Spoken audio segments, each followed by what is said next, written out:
오늘은 주반기 개강하면서 특강 시간입니다. 하나님의 말씀, 성경은 어떤 책이냐? 첫 번째 주제. 두 번째는 이 성경을 어떻게 배울 것이냐? 이 두 가지에 대해서 살펴보기를 원합니다. 첫 번째, 성경은 어떤 책이냐? 성경 스스로 성경은 어떤 책이냐에 대하여 아주 선명하게 우리에게 가르쳐줍니다. 디모데후서 말씀을 한번 찾아보기를 원합니다. 디모데후서 3장 15절부터 17절 말씀입니다. 성경 스스로 성경이 어떤 책이냐, 어떤 목적을 가지고 기록된 책이냐 하는 것을 우리에게 가르쳐줍니다. 디모데후서 3장 15절부터 17절인데요. 15절 말씀을 한번 읽습니다. 시작. 또 어려서부터 성경을 알았더니 성경은 능히 너희가 그리스도 예수 안에 있는 믿음으로 말미암아 구원에 이르는 지혜가 있게 하느니라. 아멘. 성경이 기록되어진 첫 번째 목적이 뭡니까? 이는 너희로 하여금 구원에 이르는 지혜가 있게 하느니라.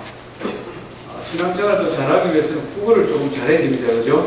성경이 기록되어진 목적은 예수 그리스도 안에 있는 믿음으로 말미암아, 이번은 예수 그리스도를 통한 믿음을 우리에게 가르쳐주고 그 믿음을 통하여 궁극적으로 도달하는 목표가 선명한데 그것은 구원에 이르는 지혜가 있게 합니다 하는 것입니다.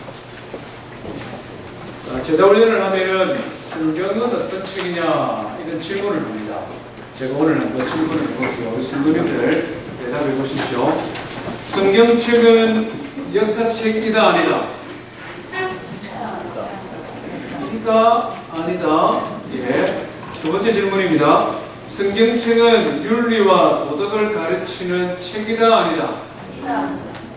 이다 아니다? 또 그랬습니다.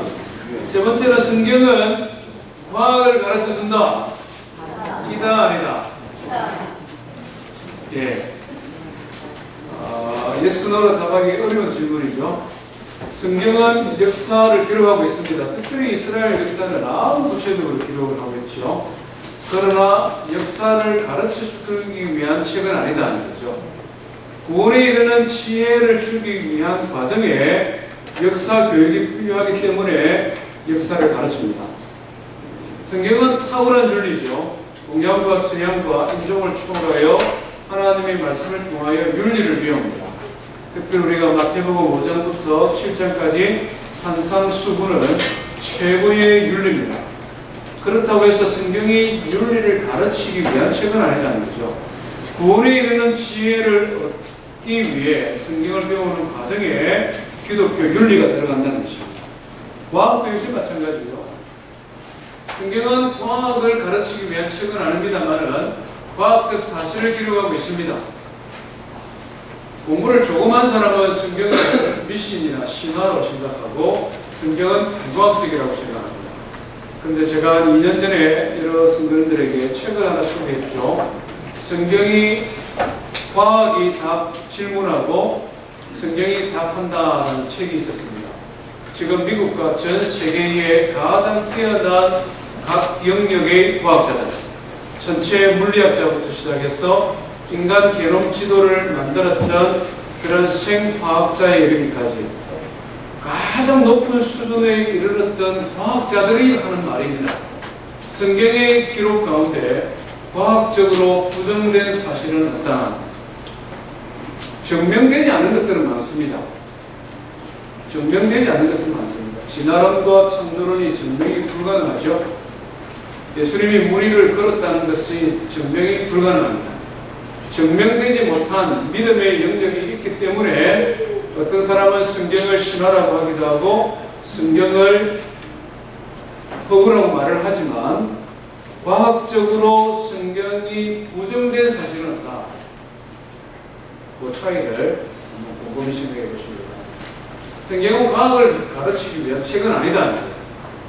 그러나 구원에 이르는 지혜를 가르치기 위해 과학적 사실을 기록하고 있다는 것입니다.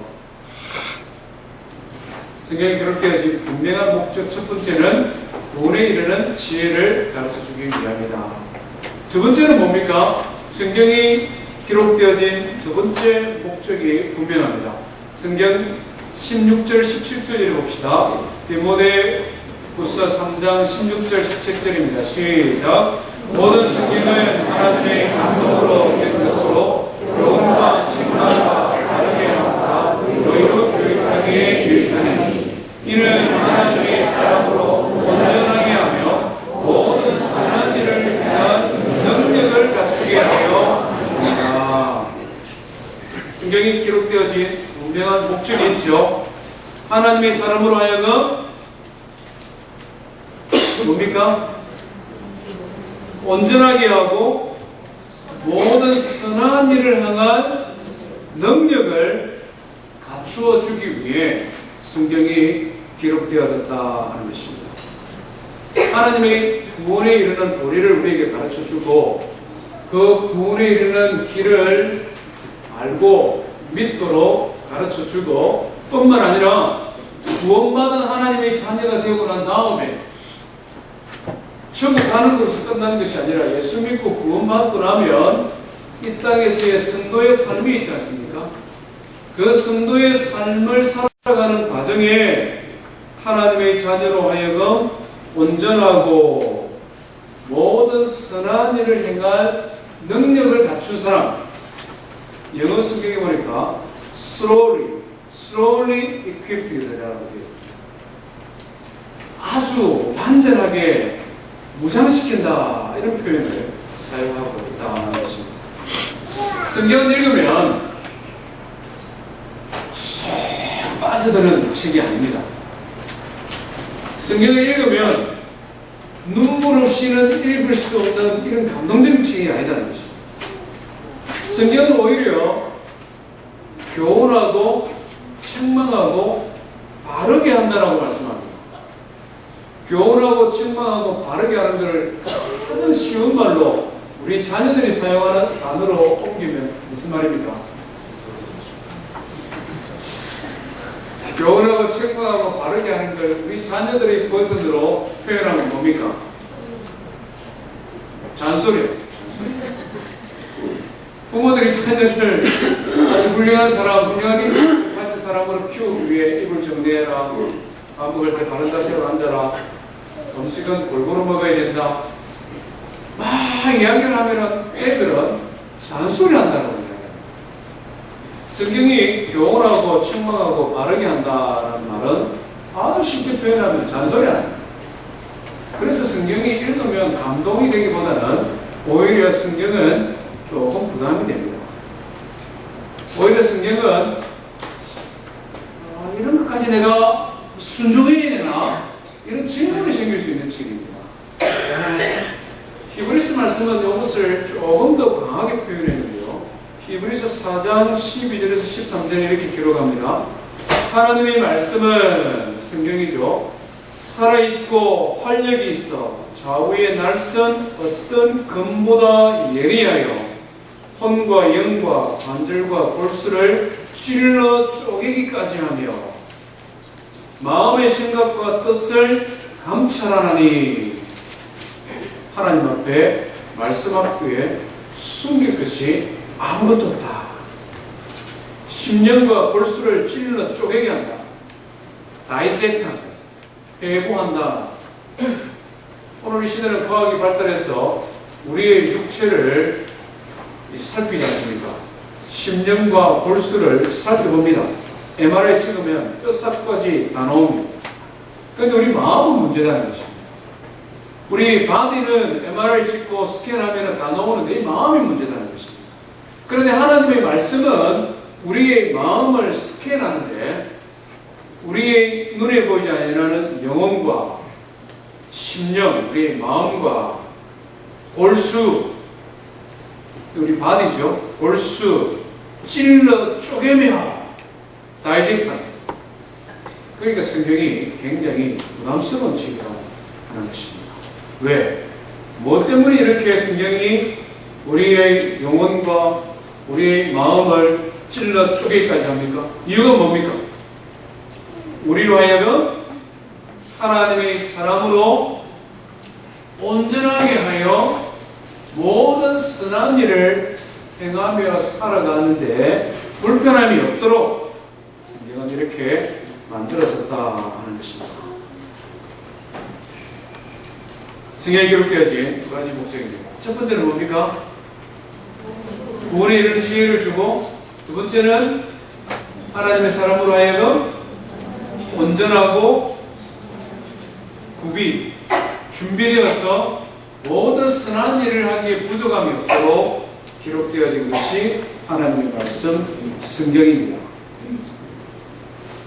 그런데 이 성경을 배우고 익히고 이 말씀대로 살아가는 것은 쉽지 않다는 것입니다. 성경이 하나님의 감동으로 기록되어져서 대부분의 성경은 고등교육을 받은 우리는 이해할 수 있습니다. 암호문이 절대 아닙니다. 그러나 또 많은 성경의 본문들은 시대적인 배경, 문화적인 차이 이런 것들이 있기 때문에 이해하기 조금 어려운 점도 있습니다. 그렇기 때문에 구원에 이르는 지혜를 얻고 하나님의 사람으로 온전한 삶을 살아가기 위해서는 하나님의 말씀을 배워야 된다는 것입니다. 어떻게 우리가 하나님의 말씀을 배울 수 있을까? 디모데전서 말씀을 한번 살펴보겠습니다. 디모데전서 4장을 한번 찾아주십시오. 구원에 이르는 지혜를 주고 우리로 하여금 온전한 하나님의 사람이 되도록 주신 말씀을 어떻게 배워야 되는가? 디모데는 우리에게 많은 말씀을 주고 있는데요. 디모데전서 4장 6절부터 16절 말씀입니다. 몇 절 우리 한번 읽어봅시다. 7절 말씀입니다. 시작. 망령되고 그런 실화를 끌고 경건의 주로 내 자신을 연단하라. Train yourself 이렇게 되어 있습니다. 훈련하라, 연단한다, 훈련한다 이 말입니다. 경건에 이르도록 하나님의 말씀을 가지고 자꾸 훈련해라. 13절 말씀 한번 읽어봅니다. 시작. 내가 이럴 때까지 읽는 것과 원하는 것과 가르치는 것에 전념하라. 전념한다. Give yourself wholly to them. Give yourself. 너 자신을 전적으로 주어라. 어디에? 어디에 주어라고요? 읽는 것과 권하는 것과 가르치는 것. 읽고 배워야 된다는 것입니다. 우리 청년들 또 처음 신앙생활하는 성도님들 하나님의 말씀이 어렵다라고 덮고 덮지 마시고 뭐 해야 된다고요? 읽는다라는 것은 배운다라는 겁니다. 배워야 돼요. 하나님의 말씀 배워야 돼요. 성경을 덮어놓고 한 번도 읽지도 않으면서 성경은 어렵습니다. 아니 뭐 읽어보지도 않았는데 어려워도 쉬운데 어떻게 알아요? 배워보지도 않았습니다. 그래서 성경을 읽는 것 처음 해야 되는 일은 하나님의 자녀들은 성경을 읽는 것부터 시작해야 됩니다. 그죠? 배우는 것부터 시작하는 거예요. 그러고 난 다음에 또 무엇을 전념하라고요? 읽는 것과 권하는 것. 권하는 건 뭡니까? 권면하는 거죠. 옆에 사람에게. 성경 공부 해볼만 하더라. 당신도 한번 해봐라. 지난 전반기에 생명의 삶 성경 공부했는데 내 생각하고 좀 다르더라. 생명의 삶 성경 공부했는데 신앙생활에 도움이 되더라. 너도 한번 해봐라. 이게 뭡니까? 원하는 하나님 말씀을 내가 먼저 배우고 그러고 난 다음에 그 말씀을 다른 사람에게 권하는 것에 give yourself wholly 전적으로 그 자신을 주어라. 세 번째는 뭡니까? 읽는 것과 권하는 것과 가르치는 일. 성경 가르치는 자격이 특별히 1급, 2급 자격이 있는지는 모르겠습니다만은 우리가 우리 자녀들에게 먼저 우리가 배운 말씀을 가르쳐야 되겠죠. 우리 목장에서 처음 신앙생활 시작한 분들을 목자 목녀가 가르칠 수 있겠죠. 나는 목자 목녀도 아니고 잘 모르지만 대화를 나눠보는데 이분보다는 내가 성경 말씀을 조금 더 잘 아는 것 같아. 이분이 잘 모르네. 이분이 좀 뭔가 잘못 알고 있네. 그러면 어떻게 할 수 있습니까? 하나님의 말씀을 가르칠 수 있다. 거기에 뭐 하라고요? 전념하라. 15절도 한번 읽어봅시다. 15절 말씀입니다. 시작. 이 모든 일에 전심전력으로 너희 성숙함을 모든 일에 나타내라. 하나님의 말씀을 읽는 것, 권하는 것, 가르치는 일에 뭐 하라고요? 전심전력하라. 전심전력하라. 대충 시간 나면 하고 안 나면 하지 말고, 피곤하면 안 하고, 시간 좀 여유가 있고 심심하고 별로 할 일 없으면 하는 것이 아니다. 전심전력하라. 16절 말씀 우리 다시 또 읽어봅시다. 시작. 내가 내 자신을 가르침을 살펴 이 일을 계속하라. 이것을 방향으로 내 자신과 내게 듣는 자를 원하리라. 네. 바울 사도가 디모데에게 주신 말씀이죠. 디모데 전서는 특별히 이 16절 말씀은 교회의 영적인 리더들에게 주신 말씀입니다. 목사와 장로와 방금직 직분자들과 목자와 목녀들에게 주신 말씀입니다. 너와 내 자신과 이렇게 말씀합니다. 내 자신과 가르침을 살펴서 영적 리더들이 말씀을 가르치는 일에 집중해야 되는 것 맞지만 가르침과 동시에 스스로 그 말씀에 은혜를 받아야 됩니다. 제가 성도님들에게 설교하기 이전에 하나님의 말씀을 준비하면서 저 스스로에게 제가 먼저 주경하는 것입니다. 우리 성도님들이 간혹 오해하거나 또 잘못 생각하시는 경우들이 있을 수 있는데요.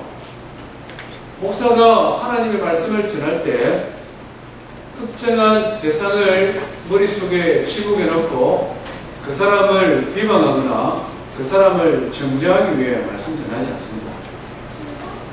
세상에 간혹 그런 사람들이 있을지 모르겠습니다만 적어도 최규태 목사는 하나님 앞에 그런 부끄러운 설교하지 않기 위해 끊임없이 노력합니다. 설교를 하다 보면 하나님의 말씀의 거울에 비출 때 제 자신이 보이기도 하고 순간적으로 얼굴이 떠오르는 사람이 있기도 합니다. 솔직하게 말씀드립니다. 성도들의 삶을 속속들이 알다 보니 하나님의 말씀을 전하는 과정에 준비하는 과정에 얼굴이 떠오릅니다.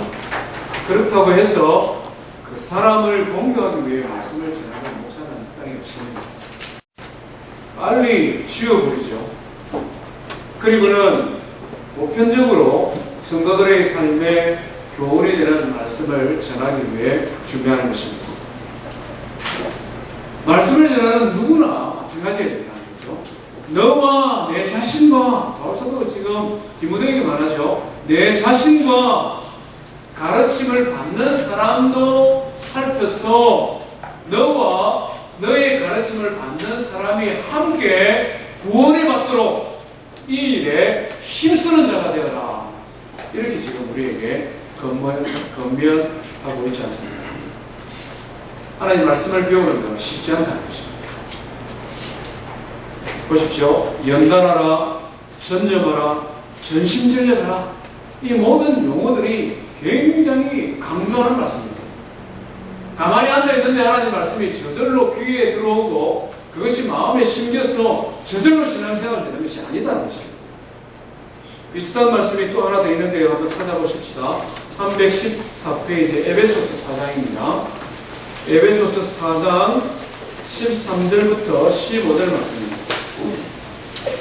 4장 13절부터 15절 말씀 우리 한번 같이 읽습니다. 시작. 우리가 다 하나님의 아들을 믿는 것과 아는 일에 하나가 되어 온전한 사람을 이루어 그리스도의 장성한 분량이 충만한 데까지 이르리니 이는 우리가 이제부터 어린아이가 되지 아니하여 사람의 속임수와 간사한 유혹에 빠져 온갖 교훈의 풍조에 밀려 요동하지 않게 하려 함이라.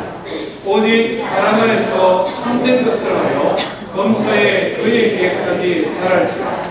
그는 어린이 곧 그리스도라. 아멘. 우리가 하나님의 말씀을 배워야 되는데요. 여기 바울 사도가 에베소 교회에게 주신 말씀입니다. 하나님의 말씀을 배우고 말씀을 배우기 위해 전심전력하는 것은 목사 후배스, 신학자, 교회 영적 리더에게 한정되어진 것이 아니라 우리에게 주신 말씀입니다. 여기서 말하는 우리는 바울 사도와 에베소 교회 성도들 전부 다, 여기서 우리는 최 목사와 하나님의 말씀을 함께 나누는 우리 모든 성도들, 우리 어린아이들, 영아부에서부터 시작하여 장로들까지 모든 성도들이 하나님의 말씀을 배워야 된다는 것입니다. 왜 배워야 됩니까? 오늘 읽은 15절에 보니까 우리가 어린아이가 되지 아니하여, 신앙이 어리면 어린아이와 같은 상태라는 것입니다. 어린아이 특징이 여러 가지가 있는데 속습니다. 아이스크림 5불짜리 하나 들고 100불짜리 가지고 있는 애에게 너무 맛있지, 이거 줄 테니까 네 손에 있는 거 줘, 이러면 돈의 가치를 모르는 애들은 어떻게 합니까?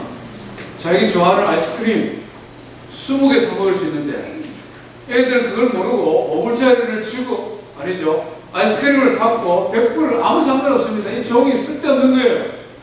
애들의 특징은 잘 모르기 때문에 속을 수 있습니다. 애들의 특징은 잘 싸웁니다. 자기중심적이다. 이해하기보다는 내를 먼저 챙겨야 되잖아요. 약하니까. 어린아이 특징은 잘 싸웁니다. 교회도 마찬가지고 성도도 마찬가지라는 것이죠. 이단에 쉽게 넘어갑니다. 별일 하는 것 가지고 성도들이 싸웁니다. 이유가 뭐냐니까? 어린아이.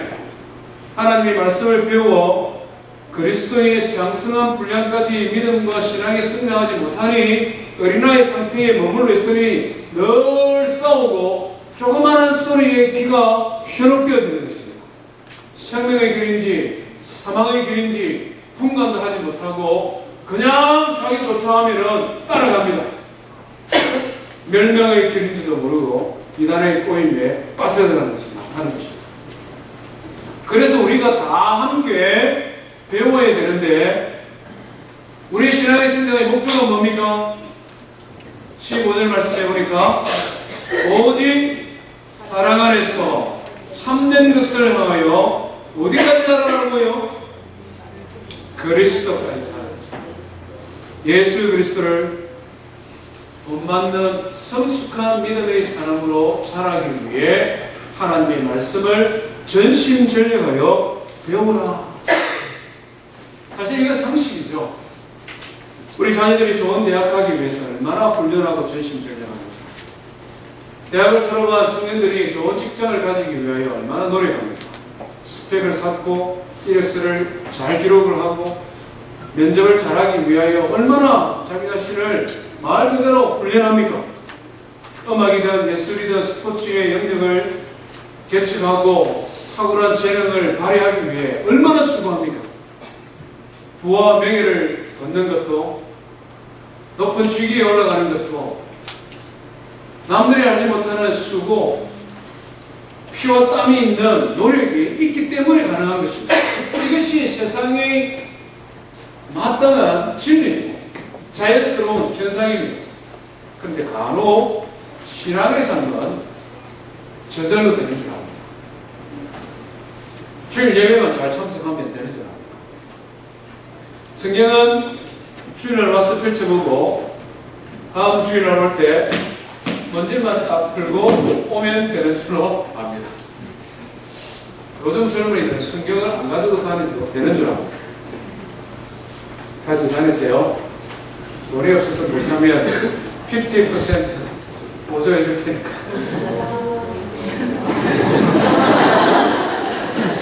아니, 돈이 없어서 못 사면. 정말 그렇다는 거예요. 그러면서 믿음이 성장한다. 그러면서 내가 무엇을 믿는지 잘 모르겠다. 그러면서 성경은 어렵다. 뭐냐? 착각하고 있거나 스스로 자기 자신을 속이고 있거나 마귀의 게임에 넘어져서 기만 당하고 있거나 더 이상도 더 이하도 아니다 하는 것입니다. 하나님의 말씀을 배우기 위해 노력해야 된다는 것입니다. 신앙의 삶에 있어서 왜 우리가 하나님 말씀을 배우고 노력해야 됩니까?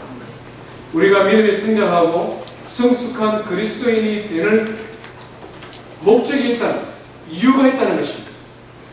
귀하게 예수 믿고 귀하게 하나님의 사람이 되고 귀하게 우리의 믿음이 성장할 것 같으면 성숙한 그리스도인이 되어라는 것입니다. 세상을 살아가는데 환난이 있고 핍박이 있고 예기치 못한 그런 어려움이 있지만 성숙한 믿음의 사람, 구원의 확신을 가지고 있는 사람, 하나님의 동행의 확신을 가지고 세상을 살아가는 사람은 그런 시험이 와도 넘어지지를 않는 것입니다. 이 세상을 살아갈 때 우리 마음이 낙심이 되고 우리 영혼이 좌절될 일이 어디 한 가지 두 가지입니까? 그런 일이 닥쳐오지만 성숙한 믿음의 사람을 가지고 확신 있는 삶을 살아가는 사람의 영혼은 절망에 빠지지 아니한다는 것입니다. 고난 중에도 기뻐할 수 있고 이 땅을 살아가는 삶이 고난하고 피곤하고 지치고 힘들어도 영원한 하나님 나라 천국을 소망하며 기쁨으로 감사하며 찬송할 수 있는 것입니다. 재난과 불행이 닥쳐도 그럼에도 불구하고 성숙한 믿음의 사람, 연단되어진 믿음을 가지고 확신 있는 성숙에 이르는 사람은 세상의 삶의 부침에 좌절하지 아니하고 극복할 수 있는 힘과 용기가 나오기 때문에 그렇다는 거예요. 그래서 기왕의 신앙생활을 할 것 같으면 하나님의 말씀을 배우고 그 말씀으로 인격이 성장하고 그 말씀이 우리의 신앙의 삶에 큰 버팀목이 되어서 세상을 살아가는 데 힘과 용기를 공급받는 능력의 사람이 되라는 거예요. 그래서 하나님의 사람으로 하여금 온전하고 구비하여서 모든 선한 일을 하기에 조금도 부족함이 없도록 훈련하여 연단받는 사람이 되라는 것입니다. 저와 내 프로장로교회를 생겨냈습니다. 하나님의 말씀을 배우고 익히고 훈련하여 성숙한 믿음의 사람이 되기를 주의 이름으로 축원드립니다. 제자훈련을 하는 목적이 어디 있습니까? 하나님의 말씀을 배우고 익히고 그것이 삶의 습관으로 되도록 돕는 것이 제자훈련의 과정입니다. 최목사가 주일 설교만 하면 얼마나 시간이 많겠습니까? 주중에 말씀 연구하고 기도만 합니다. 근데 왜 자꾸 제자훈련을 하라 그러고 또 오늘은 설교를 그냥 아예 그냥 처음부터 끝까지 훈련하라고 할까요? 오늘 나눠 전리가 한번 펼쳐주시기 바랍니다. 이것이 저에게 주어진 사명이고 건강한 교회와 건강한 성도들의 삶이 되는 성경의 원리이기 때문에 말을 안 할 수가 없습니다. 하나님의 말씀을 배우도록 돕는 것이 제가 이 교회에서 사례받고 사역하는 이유입니다. 1단계부터 4단계까지 쭉 나와 있죠. 아주 이것이 얼마나 고민과 반복되는 시행착오에 의해서 만들어진 건지 모릅니다. 오늘 한번 소개를 할게요. 생명의 삶 1단계, 제자훈련 1단계는 우리 교회는 가정교회 성공부 첫 단계라는 교재를 사용합니다. 보십시오. 하신 분도 계시고 안 하신 분도 있습니다. 오리엔테이션을 포함해서 13주 훈련의 과정입니다. 목적이 뭐냐니까 성경을 스스로 읽고 이해할 수 있는 능력을 갖게 한다. 구원의 확신을 가지게 한다. 삼공부 첫 단계라고 해서 내용이 쉽고 유치하냐? 절대 그렇지 않습니다. 우리 교회가 가정교회를 지향하고 있습니다. 그리고 몽고멜이라는 지역적인 특수한 영역 속에 우리가 신앙생활을 하고 있습니다. 그래서 이 13주의 훈련의 과정을 통해서 우리가 믿는 신앙이 무엇이냐 하는 것을 가르쳐 줍니다. 제가 직접 합니다. 쉽게 말씀을 나누고 이 지역에 정착하고 우리 교회에서 신앙생활을 잘 할 수 있도록 최대한으로 노력합니다. 생명의 삶 첫 단계 훈련 받으신 분들 제가 드린 말씀이 맞습니까? 시원하게 대답해 주세요. 13주 동안 신앙생활 잘 할 수 있도록, 지역에 잘 정착할 수 있도록, 가정교회에 대한 이해의 폭을 넓힐 수 있도록 최모사 아주 노력하죠. 그죠? 네. 의무적으로 다 받으시기 바랍니다. 바로 기존의 성도님들이 한국에서 내가 받았습니다. 또는 나는 한국에서 또는 다른 지역에서 이미 집사직분을 받았는데요. 신앙의 기초라니까 내가 조금 자존심이 상하는데요. 이런 생각하지 마시기를 바랍니다. 말씀 그대로 기초라고 하여 유치한 것 아니다는 것이죠. 가정교회에 대한 이해의 폭을 넓혀주고 우리 교회에 대한 폭을 넓혀주고 특별히 여러분들이 신앙의 삶 속에서 하나님과의 나의 관계, 성도와 성도 간의 관계, 성도와 이웃 간의 관계에 대한 교훈은 교회의 천수입니다. 생명의 삶 1단계 안 하신 분들은 동그라미 쳐서 제출하시고 이번 주부터 참여하시길 바랍니다. 2단계는 뭐냐면요. 1대1 제자 영육 성경 공부라는 것을 사용합니다. 두란노에서 돌아가셨지만 하용조 목사님 한국 교회의 제자훈련 도입하는 초기부터 굉장히 많은 기간, 훈련 기간 동안 검증된 교재입니다.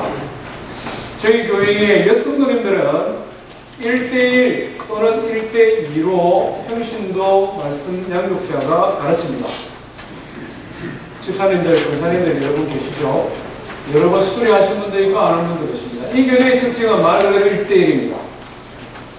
평신도 리더와 훈련생이 1대1 또는 1대2까지는 허용했습니다. 1대3 되면 이게 그룹이기 때문에 별 의미가 없습니다. 1대1로 하다 보니 편한 시간에 맞추면 됩니다. 그죠? 1대1로 하다 보니 개인사를 이야기를 하더라도 부담이 덜습니다. 1대1 성경 공부의 장점이 굉장히 많습니다. 이것은 훈련자와 양육생이 1대1로 하는 과정입니다. 생명의 삶 성경 공부를 수료하신 분이 1대1 신청하게 됩니다. 의무적입니다. 단계를 꼭 지켜주시기 바랍니다. 이유가 있습니다. 생명의 삶 제자훈련 첫 단계를 하면서 제가 이 1대1 성경 공부를 잘 받을 수 있도록 미리 준비를 시킵니다. 미리 준비를 다 시켜서 올려보내요. 그래서 올려가면 1대1 양육자들이 말씀을 가르치는 뭔가 더 많은 지식보다는 실제 말씀을 나눌 수 있는 양육자와 훈련생이 말씀을 나누고 이야기 많이 할 수 있도록 미리 준비시키는 겁니다. 생명상 훈련을 수료하신 분이 1대1 훈련을 받을 수 있습니다. 내가 지금 생명의 3가지 하신 분은 1대1 적어내면 목장에서나 평신도 리더들이 1대1로 컨택을 해서 시작하게 되어집니다. 3단계는 뭐냐면 예수님의 사람이라는 이 교재를 저희들이 사용합니다. 13주 코스인데요. 책이 2권이고 분량이 많습니다. 생명의 삶과 1대1 제자훈련을 마친 분들이 이 3단계를 하게 되는데 이 3단계는 예습이 많습니다. 13주밖에 되지 않지만 책이 2권이에요. 분량이 많습니다. 집에서 내가 읽고 준비해야 될 게 많습니다. 1단계, 2단계를 거치면서 제자훈련에 대하여 훈련이 되신 분들은 시작하는데 전혀 어려움이 없습니다.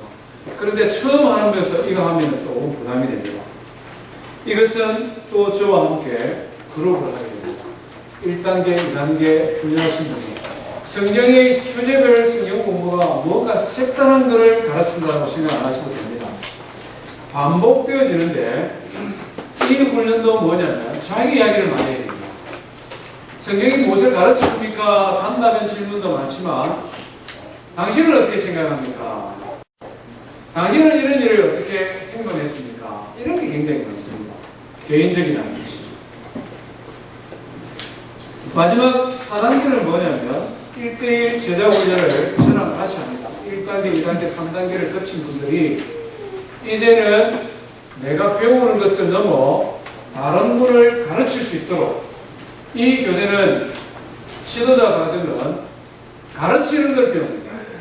그래서 처음 예수님은 어떤 분이신가 4부는 그룹을 하고 11주 동안에는 훈련생들이 두 명씩 짝을 지어서 티칭 연습을 합니다. 말하자면 이번 주는 내가 이 훈련생을 실제 이렇게 말씀을 나누는 것을 프랙티스하는 거죠.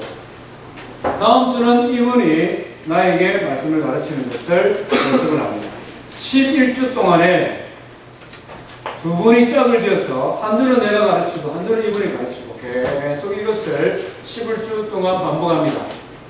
그러고 나면은 11주 훈련이 마치고 나면은 누구를 만나도 1대1 성경 공부 교재만 내 손에 주어지면 같이 우리 성경 공부합시다 할 수 있도록 디자인된 것이 지도자 과정입니다. 맞습니까? 1대1 지도자 훈련 받으신 분들 맞습니까? 네, 지금 하고 계시잖아요.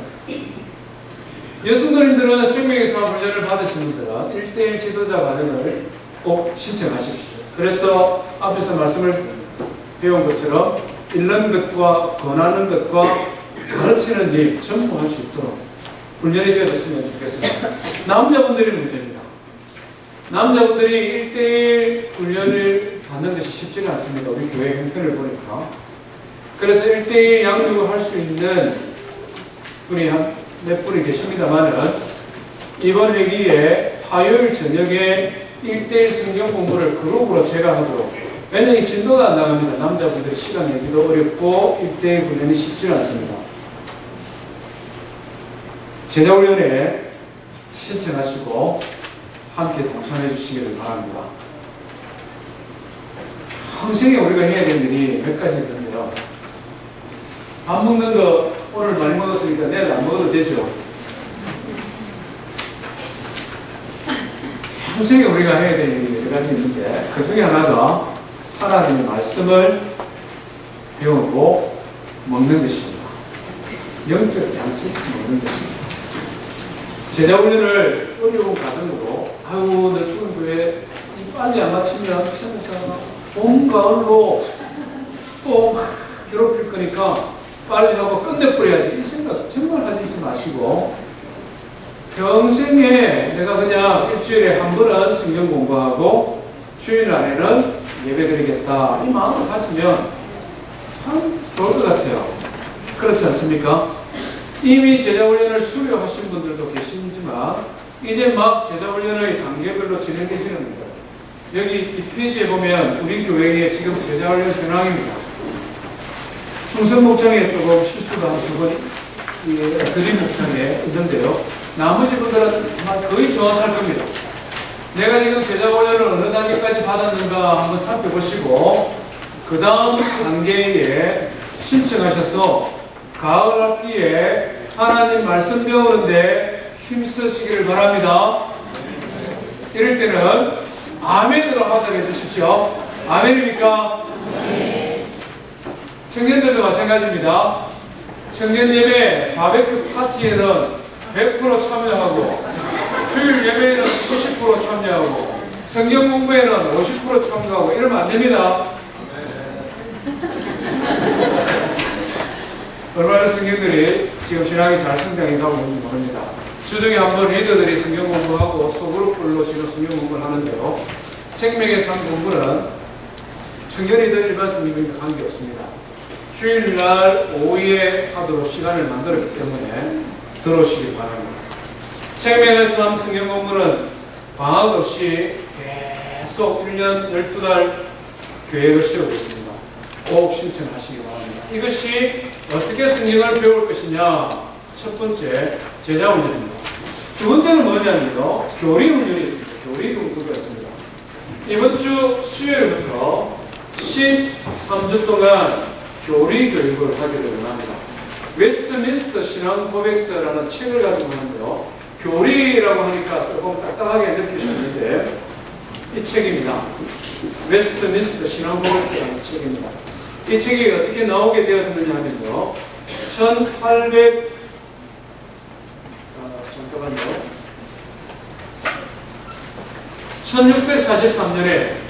1643년부터 1649년까지 영국의 웨스트민스터 사원이 있습니다. 지금도 아주 유명한 그 성공회에서 그 예배를 드리고 있는 곳이죠. 151명의 영국의 신학자와 정치 지도자들이 모였습니다. 121명의 신학자와 목회자, 10명의 상의의원, 그리고 20명의 하원의원이 모여서 1649년까지 약 6년 동안 하나님의 말씀을 어떻게 하면 좀 더 체계적으로, 어떻게 하면 좀 더 조직적으로, 어떻게 하면 좀 더 이해하기 쉽게 배울 수 있을까? 그것을 위해 모여서 6년 동안 의논했습니다.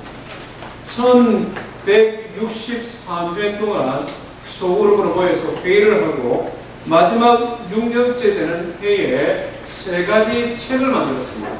그 책이 뭐냐면 첫 번째 웨스트민스터 신앙 고백서라는 책입니다. 전체가 35장으로 되어져 있는 하나님은 어떤 분이시냐, 성경은 어떤 책이느냐, 믿음이란 무엇이냐, 하나님께서 우리를 사랑해 주셨는데 그 사랑은 어떤 것이냐, 하나님께서 우리를 구원하기 위한 우리의 과정은 어떤 단계를 거치느냐, 35장으로 만들었습니다. 굉장히 방대하고 성경의 주석들이 가미되어진 어려운 책입니다. 그래서 이 책을 조금 쉽게 배울 수 있는 방법을 모색을 하다가 문답식으로 교육하는 대교리 문답이라는 책을 또 만들었습니다. 문답식 교육이 효율적이잖아요. 선생님이 질문하고 학생이 답하고 토론하고 문답으로 하면 좀 더 이해하기 쉬우니까 웨스트민스터 신앙 고백서라는 책을 문답식으로 만드는 것이 대교리 문답입니다. 대교리로 만든 문답을 만들고 나니까 그때 당시에 영국의 상원, 하원, 목회자들은 고등교육을 받았는데 많은 사람들이 고등교육을 받지 못한 사람들이 있었습니다. 그래서 그것을 좀 더 쉽게 만들자, 좀 더 쉬운 언어로 표현하자, 좀 더 쉽게 전달하도록 하자, 그렇게 만드는 것이 뭐냐면 소교리 문답이라는 것입니다.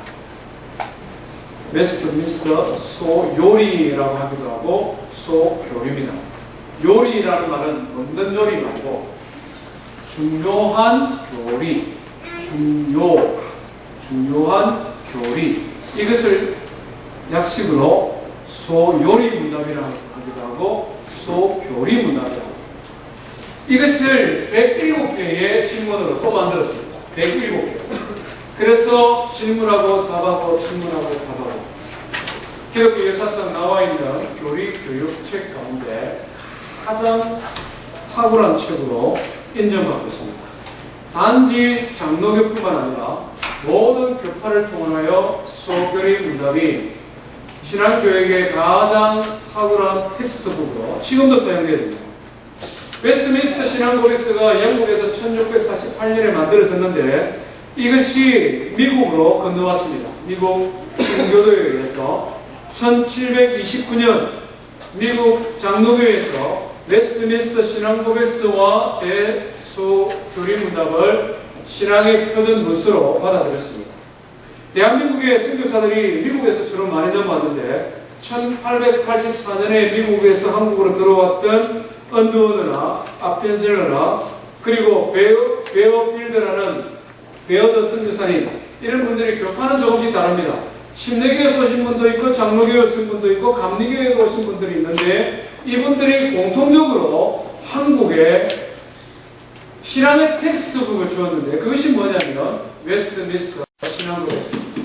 그래서 대한민국은 1907년부터 이 교리책을 교회의 텍스트북으로 받아들였습니다. 그래서 성경과 병행해서 이 교리를 가르쳐 왔습니다. 가르쳐 왔다는 것입니다. 침례교도 역시 이 웨스트민스터 신앙고백서의 영향을 많이 받았는데요.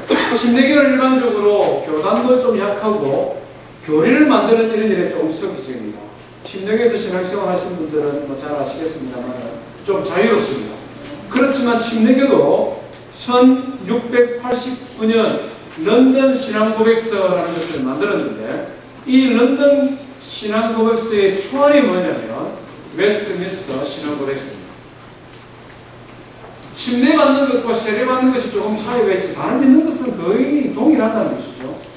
감리교도 마찬가지입니다. 존 웨슬리 감리교의 목사님도 이런 교리 만드는 것을 열심히 하진 아니하셨습니다. 그러다가 1784년에 25개의 감리교 종교 강령이라는 교리를 만들었습니다. 1784년에 그때 초안으로 잡았던 것이 역시 웨스트민스터 신앙고백서라는 것입니다. 감리교는 장로교와 교리에 있어서 대부분 동일하는데 한 가지 차이가 있습니다. 예정론이다. 믿는 사람은 이미 예정되었다는 부분이 조금 차이가 있는데요. 그 부분만 제외하고는 거의 신앙의 삶에 동일합니다. 왜 웨스트민스터 신앙고백서냐 하면 우리 교회만 봐도 침례교, 장로교, 감리교, 성결교, 오순절, 교파의 차이가 많습니다. 나름대로의 신앙의 컬러의 특징이 있습니다. 그런데 이런 모든 것이 나누어지기 전에 교회의 텍스트북으로 삼았던 책이 뭐냐면 웨스트민스터 신앙고백서라는 것입니다. 그래서 한국 교회가 이 책을 가지고 신앙교육을 하고 있습니다. 수요일 저녁에 뭐 하십니까?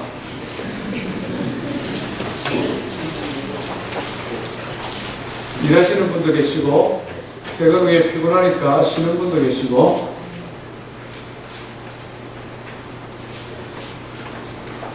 수요 예배일은 장로님, 안수집사님, 권사님 이상 뭐 신앙 좋은 분만 가고 우리 같은 사람 수요 예배가 막 하나님 놀라셔 이런 마음에서 하나님 놀랄까봐 수요 예배 안 오시는 분들 계시죠? 아니 정말 제가 여쭤봅니다. 수요일 저녁에 뭐 하십니까?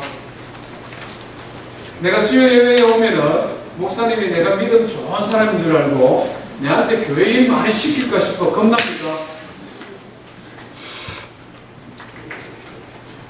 13주 가을 학기 13주 내년 봄 학기 13주 혹시 여러분들의 신앙의 삶에 주중에 하루 시간 내어서 제자 훈련하는 게 진짜 힘들면 수요 예배에 오십시오. 그러면 우리가 믿는 바 신앙의 교리에 대하여 함께 배워보십시오. 이미 책을 지금 3, 4주 계속 신청을 받았는데요.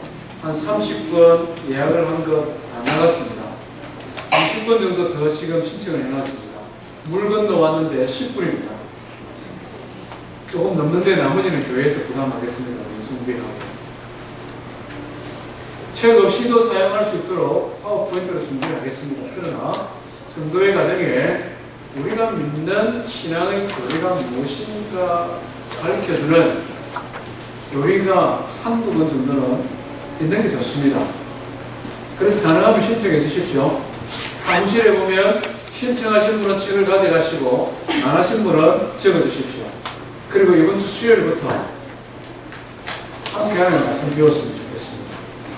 우리 청년들도 마찬가지고 청년들도 마찬가지고 이번 수요일부터 주일학교에서 어와나라는 프로그램을 도입을 합니다. 영어로 하는 프로그램인데요. 7시 30분부터 9시까지 우리 자녀들을 교회에서 하나님 말씀을 가르칩니다. 혹시 자녀들 때문에 예배 못 오고 교회 못 오는 분을 위해서 교육부서에서 만들었습니다. 그 자체로도 자녀 교육이 훌륭하지만 부모들이 자녀 때문에 말씀을 배우지 못하니 같이 맞물려가지고 그렇게 프로그램을 짠 겁니다. 자녀들이 있는 분들은 자녀들을 데리고 와서 주일학교에 보내면 선생님들과 교육자들이 케어를 하고 우리 성도님들은 함께 하나님 말씀을 배울 수 있습니다. 12월 대강절 절기가 시작되기까지 13주 동안 교리교육합니다. 오늘 하나님 말씀 두 가지로 배웠습니다. 성경은 어떤 책이냐? 우리에게 구원을 주며 하나님의 사람으로 선한 일을 하는 준비하기 위해 주셨습니다. 어떻게 우리가 하나님 말씀을 배울 수 있습니까? 제자훈련을 통하여 배울 수 있습니다. 교리교육을 통해 저와 우리 성도님들이 하나님의 말씀을 통해 더 건강한, 더 성숙한 성도로 훈련되어져 가기를 주의 이름으로 축원드립니다. 우리 말씀 기억하며 함께 하나님